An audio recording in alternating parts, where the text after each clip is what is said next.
నా వయసు చిన్నదేమో కానీ మాట్లాడడానికి నేను కొన్ని పాయింట్లు అయితే నేను అబ్జర్వ్ చేసి మాట్లాడతాను. హైడ్రా అంటే కూల్చడమే కొంతమంది చూస్తున్నారు. మేము ఫ్యూచర్ లో మా పిల్లల కోసం హైదరాబాద్ ని ఎలా నిర్మిస్తున్నారో చూస్తున్నాం. కూల్చడం కాదు, ఎలా నిర్మిస్తున్నారో. ఇప్పుడు డబ్బులున్న వాళ్ళు గేటెడ్ కమ్యూనిటీలోకి వెళ్లి ప్రశాంతంగా బతుకుతున్నారు. కానీ పేద ప్రజలు రోడ్ల మీద నడుస్తుంటే ఈ వాటర్ గాని, రోడ్లు గాని, పార్కులు గాని ఎంజాయ్ చేయాలంటే అవుట్స్కట్స్ కి వెళ్తాం గానీ ఎక్కడెక్కడికో వెళ్తున్నారు. కానీ హైదరాబాద్ ఏమవుతుందంటే, మేము ఇప్పుడు రోజు సాఫ్ట్వేర్ ఫీల్డ్ లో ఉంటూ మేము మా సాఫ్ట్వేర్ ఆఫీస్కి వెళ్ళినప్పుడు ఇక్కడ మనకు సున్నం చెరువు ఉండేది, చాలా దరిద్రంగా ఉండేది, వెళ్ళటానికి కూడా ఇబ్బందికరంగా ఉండేది. రేపు పొద్దున ఆల్మోస్ట్ కంప్లీట్ అయింది. మా పిల్లల్ని తీసుకెళ్లి అక్కడ ఎంజాయ్ చేయొచ్చు. మాకు గేటెడ్ కమ్యూనిటీ అవసరం లేదు దానికోసం. అలాగే మా ఇంటి పక్కన పార్కులు ఉన్నాయి, ఆ పార్కును క్లీన్ చేస్తున్నారు ఎంక్రోచ్మెంట్ జరుగుతుంటే. మాకు గేటెడ్ కమ్యూనిటీ కూడా అవసరం లేదు. దీన్ని బట్టి నేను గేటెడ్ కమ్యూనిటీ అనేది ఎందుకు వాడుతున్నానంటే, ధనికులకు కాదు పేద ప్రజలకి హైడ్రా అనేది ఏ విధంగా ఉపయోగపడుతుంది అనేది ఇది ఒక శాంపిల్. అలాగే నేను ఇప్పుడు ఒక 5 years నుంచి ఇల్లు కొనుక్కుందామని చాలా సార్లు తిరిగాను. అటు అమీన్పూర్ దగ్గర నుంచి పటాన్ చెరువు దగ్గర నుంచి అన్ని తిరిగాను. అప్పుడు నేను చూసింది ఏంటంటే, నేను ఒక డూప్లెక్స్ హౌస్ కూడా పర్చేజ్ చేసి అమౌంట్ ఇచ్చిన తర్వాత నాకేం తెలిసిందంటే అది డబుల్ రిజిస్ట్రేషన్ అని తెలిసింది. అలాంటి ఎన్నో బాధలు పడినప్పుడు ఇప్పుడు నాలాంటి వాళ్ళు కొనుక్కోవాలంటే ఒక నమ్మకం ఉంది. హైడ్రా క్లియరెన్స్ అని పెడుతున్నారు అంటే ఏంటి, కొనుక్కోవడానికి ఒక నమ్మకం ఉంది. ఓకే, ఇది ఎన్క్రోచ్మెంట్ కాదు, ఇది చెరువుల్లో కట్టింది కాదు, ఇది సేఫ్ గా కొనుక్కోవచ్చు, అన్ని రిజిస్ట్రేషన్స్ ఉన్నాయన్న ఒక భరోసాని పేద ప్రజలకు కలిగిస్తున్నటువంటి హైడ్రా కమిషనర్ అయినటువంటి గౌరవనీయులు రంగనాథ్ గారికి మరొకసారి మా కృతజ్ఞతలు తెలుపుకుంటూ, we want HYDRAA, we want Ranganath garu. ఈ రోజు ఒక సింగిల్ పాయింట్ ఎజెండాతో 300 మందికి పైగా 300 నుంచి 350 మంది పబ్లిక్ వచ్చున్నారు.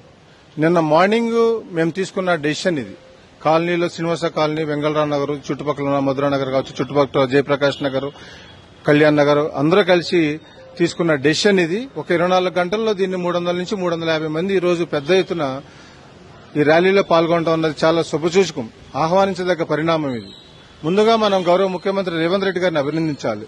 ఇట్లాంటి ఒక సంస్థను క్రియేట్ చేసి పెట్టి దానికి ఒక సమర్థవంతమైన ఆఫీసర్ను పెట్టారు, ఒక డైనమిక్ ఆఫీసర్ను పెట్టారు. సో ఏ రోజైతే హైడ్రా పెట్టారో ఆ రోజు 50-60% మందికి కొంత భయం ఉంది జనాలకి, ఏంటి ఈ హైడ్రా అన్నది. ఎప్పుడైతే దానికి రంగనాథ్ గారిని తీసుకొచ్చి ఆ కుర్చీలో కూర్చోబెట్టారో అప్పుడే జనాలకి అందరికీ కూడా అర్థమైంది, ఈయనైతే దీన్ని న్యాయం చేస్తారు. కబ్జాకోరుల నుంచి భూమిని విముక్తి కలిగించి కుంటలు ఏవైతే కబ్జాకు గురైపోయినాయో ఫంక్షన్ హాల్స్ కట్టారు, చాలా చాలా రకాలుగా మనం అన్ని చూస్తా ఉన్నాం. ఎన్నో దశాబ్దాల సమస్య ఇది. ఇది ఒక 5-10 ఏళ్ల సమస్య కాదు, దాదాపు 40-50 ఏళ్ల సమస్యని హైడ్రా వచ్చి దాదాపు చాలా చెరువులు, దాదాపు 100 చెరువులు అవన్నీ మనం చూస్తా ఉన్నాం కాపాడారు. గత 2-3 రోజుల నుంచి వర్షాలు పడతా ఉన్నాయి. ఆయన ఏవే చెరువులు అయితే కాపాడారో, కబ్జాకోరుల నుంచి ఏవైతే విముక్తి కలిగించి ఏవి చెరువులు అయితే కాపాడారో అవన్నీ కూడా నిండున్నాయి. నిన్న ఎన్టీవీలో చూసాం, ఈటీవీలో, టీవీ5, టీవీ9 అన్నింటిలో, వేరే సోషల్ మీడియా అన్ని చూసాం. ఆయన తవ్వించిన కుంటలు అన్ని కూడా నిండున్నాయి. చాలా ఆనందం ఇచ్చింది. వాటర్ బాడీస్ ని కాపాడారు. వాటర్ బాడీస్ అంటే మనకి గాలితో సమానం. నీరు గాలి రెండు కూడా మనం లేకపోతే మనం ఒక నిమిషం కూడా బతకలేము. భావితరాలకి, మనకే కాదు భావితరాలకి చాలా ఉపయోగం. ఇట్లాంటి ఒక డెసిషన్ తీసుకున్నప్పుడు ఇది ఒక రెవల్యూషన్. హైడ్రా అన్నది ఒక రెవల్యూషన్. దాంట్లో రంగనాథ్ గారు అన్నది ఒక డైనమిక్ ఆఫీసర్ కూర్చోబెట్టి ఇట్లాంటి కార్యక్రమాలు చేస్తా ఉన్నప్పుడు సొసైటీకి ఉపయోగపడేది, ప్రజల మనుగడకి, మానవత్వానికి కావాల్సిన ఇవన్నీ బేసిక్ నీడ్స్. ఇవన్నీ కూడా ఏ రోజైతే ఆయన వచ్చారో ఈ వాటర్ బాడీస్ ని ప్రొటెక్ట్ చేశారో అవన్నీ మనం చూస్తా ఉన్నాము. ఆయన వల్లే సాధ్యమైంది. ఇట్లాంటి డెసిషన్స్ తీసుకున్నప్పుడు కొందరికి నచ్చవు. ఫ్యామిలీలో ఒక నిర్ణయం తీసుకున్నప్పుడు కుటుంబ పెద్ద 1-2-3 నచ్చదు. ఒక 20 మంది కుటుంబంలో ఉన్నప్పుడు, ఇప్పుడంటే మైక్రో ఫ్యామిలీస్ అయిపోయినాయి. ఇదివరకు కుటుంబంలో 25-30 మంది 20 మంది ఉండేవారు. 3-4 నచ్చే కాదు కుటుంబ పెద్ద ఒక నిర్ణయం తీసుకున్నప్పుడు.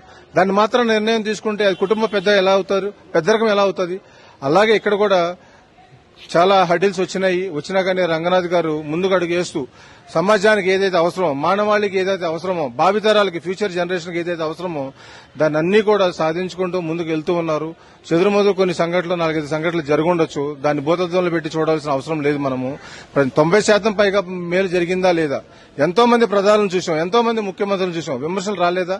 గొప్ప గొప్ప పరిపాలకులను చూసాం, గొప్ప గొప్ప రాజులను చూసాము. వాళ్ళ మీద నిందలు లేవా? వాళ్ళ మీద మచ్చలు లేవా? చెయ్యాలి అనే సంకల్పం ఉన్నప్పుడు అన్ని దాటుకుంటూ ముందుకెళ్తే ఒక సమర్థవంతమైన ఒక పోలీస్ ఆఫీసర్ యొక్క లక్ష్యం అది మనం రంగనాథ్ గారిలో చూశాము. దీంట్లో రంగనాథ్ గారిని కొనసాగించాలి అని మా అందరి కోరిక.